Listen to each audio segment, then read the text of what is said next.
हर साल त्योहारों में सुधा और राकेश के बच्चों की बहू आते और जाते वक्त ढेर सारा सामान पैक कर कर ले जाती, लेकिन कुछ ही सालों में सुधा का देहांत हो जाता है। पिताजी, आप यहाँ अकेले क्या करेंगे? हम लोगों के साथ चलिए। अरे नहीं नहीं बहू, इस घर में सुधा की यादें हैं, मैं उसे नहीं छोड़ सकता हूँ। अब तुम लोगों की माँ नहीं रही। देख लो, वैसे तो मैंने उसके जीते जी सब कुछ दे दिया है, लेकिन कुछ उसका पर्सनल कीमती सामान था जो ये है, ले लो।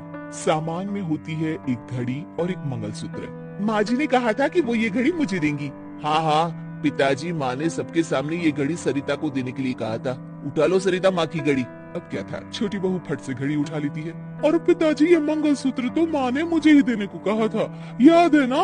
वो सभी की ओर इशारा करती है। तू भी ले ले ये हार बेटा, कोई बात नहीं। मंजली फटाक से हार उठा लेती है। ससुर बड़ी बहू की तरफ देखते हैं। तुझे क्या दूं बेटा? पिताजी, माँ ने एक चीज मेरे लिए भी रखी है। सभी के कान खड़े हो जाते हैं कि आखिर सास ने क्या रखा होगा बड़ी के लिए। अरे माँ जी तो दीदी से प्यार भी ज्यादा ही करती थी, हमेशा उनसे बात किया करती। जरूर कोई बड़ी और अपनी प्रिय चीज दी होगी दीदी को। और देख लेते हैं ना, वरना तो हम भी बराबर का बंटवारा करेंगे। हाँ हाँ कर लेना बंटवारा, लेकिन बड़ी बहू बताओ तो, सुधा ने क्या रखा है तुम्हारे लिए? अभी तो हम लोग यही हैं पापा जी, जब जाने लगेंगे तो बता दूंगी। बड़ी बहू के मुंह से ये बात सुनकर बाकी दो बहुएं सोचने लगती हैं कि आखिर क्या है जो दीदी को सासू माँ देकर गई है। दीदी, ऐसा तो नहीं ना कि पूरे घर का आधा हिस्सा माँ बड़ी भाभी को देकर गई हो? तभी वहाँ ससुर आ जाते हैं। नहीं नहीं, ऐसा कुछ नहीं है।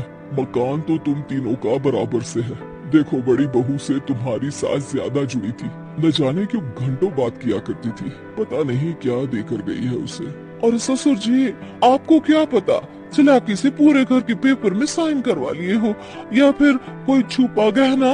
आखिर मकान पूरा तो आपने सासू माँ के नाम ही कर रखा था ना। अब घर में ये सस्पेंस बन जाता है कि आखिर बड़ी बहू क्या लेकर जाएगी।